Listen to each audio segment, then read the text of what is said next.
$700,000. The average American couple will pay over $700,000 into Social Security over the course of their life.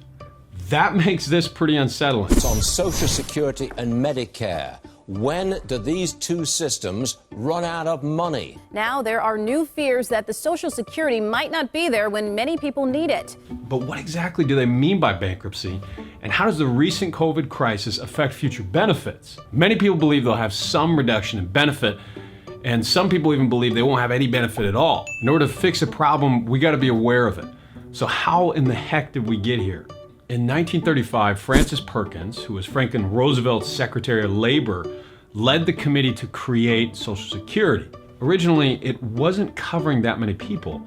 It was only intended to help a few different groups: retiree benefits, those with disadvantageous situations, and the unemployed. But this would change over time.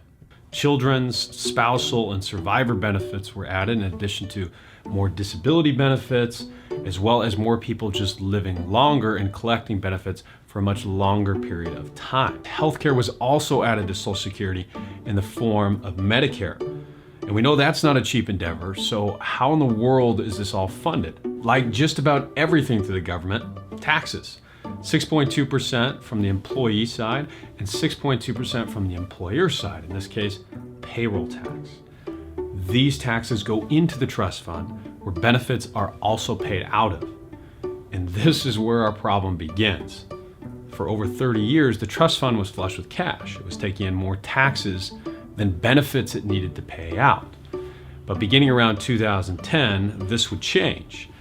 And the trust fund needed to start paying out some of these benefits with the interest it was accruing from the investments. And the problem would only worsen from there.